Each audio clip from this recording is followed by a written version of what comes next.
നിലപാടുണ്ടാവുക എന്നുള്ളത് വളരെ പ്രധാനമാണ്. ചില ആളുകൾക്ക് അതില്ല. അപ്പോ നിലപാടുണ്ടാവുക പ്രധാനമാണ്. ആ നിലപാട് മനുഷ്യപക്ഷമാവുക എന്നേ ഉള്ളൂ. നിങ്ങൾ ഏത് പാർട്ടിയിലും പെട്ട ഒരാളാവട്ടെ, രാഷ്ട്രീയമായ കാഴ്ചപ്പാടുകളിൽ വ്യത്യസ്തതകൾ ഉണ്ടാവും, സ്വാഭാവികമാണ്. എന്നാൽ പൊതുവായ കാര്യങ്ങളിൽ, ഉദാഹരണത്തിന് പാർശ്വവൽക്കരിക്കപ്പെട്ട മനുഷ്യർ, നീതി നിഷേധിക്കപ്പെട്ട മനുഷ്യർ, അടിച്ചമർത്തപ്പെടുന്ന മനുഷ്യർ, മുറിവേൽക്കുന്ന മനുഷ്യർ, കുടിയിറക്കപ്പെടുന്ന മനുഷ്യർ, ആട്ടിയോടിക്കപ്പെടുന്ന മനുഷ്യർ, ഇത്തരത്തിലുള്ള പ്രശ്നങ്ങളിൽ രണ്ട് നിലപാടിന് പ്രസക്തിയേയില്ല. അവരോടൊപ്പം നിൽക്കുക, ഐക്യദാർഢ്യപ്പെടുക, എല്ലാ ഹിംസയെയും എതിർക്കുക, ഇതൊക്കെ സാർവലൗകികമായി, സാർവത്രികമായി, സാർവജനീനമായി നമ്മൾ സ്വീകരിക്കേണ്ട നിലപാടുകളാണ് എന്ന് ഞാൻ കരുതുന്നു. അതിലെവിടെയാണ് പിശക് എന്ന് എനിക്കറിയില്ല. ഞാൻ ഇതുവരെ സ്വീകരിച്ചിട്ടുള്ള ഓരോ നിലപാടും മനുഷ്യസ്നേഹത്തിൽ അധിഷ്ഠിതമായ നിലപാടാണ് എന്ന് എനിക്ക് ബോധ്യമുണ്ട്.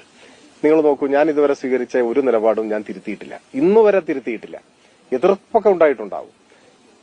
തിരുത്താത്തത് എന്തെങ്കിലും ഞാൻ മേനിനടിക്കാൻ വേണ്ടി പറഞ്ഞല്ല, ഞാൻ തിരുത്തില്ല, അങ്ങനെയല്ല. പെശകായ ഒരു നിലപാട് സ്വീകരിച്ചു പോയാൽ അങ്ങനെയൊക്കെ സംഭവിക്കാൻ ചിലപ്പോൾ മനുഷ്യരാണ്. അത് തിരുത്തും, ഏറ്റുപറയും, അതിനൊരു മടിയുമില്ല. ജനങ്ങളുടെ മുൻപാകെ ഇങ്ങനെ ഒരു പെശക് സംഭവിച്ചോ തിരുത്തും, അങ്ങനെയാണ് വേണ്ടത് മനുഷ്യർ. പക്ഷെ ഇന്നോളം അങ്ങനെ എനിക്ക് വന്നിട്ടില്ല. അതിന്റെ കാരണം എന്താണെന്ന് വെച്ചാൽ ആ നിലപാടിൽ തന്നെ ഞാൻ ഇപ്പോഴും നിൽക്കുന്നു. അത് ശരിയായ നിലപാടാണ് എന്ന് തന്നെ ഞാൻ കരുതുന്നു. അതിനെ വേണമെങ്കിൽ വക്രീകരിക്കാം, അടർത്തി മാറ്റാം, സന്ദർഭത്തിൽ നിന്ന് മാറ്റാം, പിന്നെ തെറ്റായ കാര്യങ്ങൾ തിരികെ കയറ്റാം. ഇപ്പൊ ഓപ്പറേഷൻ സിന്ദൂറിനെ എതിർത്തു എന്ന് പറയുന്നുണ്ട്. ഞാൻ എതിർത്തിട്ടില്ല. ഇന്ത്യൻ സൈന്യത്തിന്റെ ഒരു നടപടിയെയും എതിർത്തില്ല. ഭീകരവാദത്തെ അതിശക്തമായി എതിർത്തു. ഭീകരവാദത്തെ പ്രോത്സാഹിപ്പിക്കുന്നതിന്റെ പേരിൽ പാകിസ്ഥാനെ എതിർത്തു.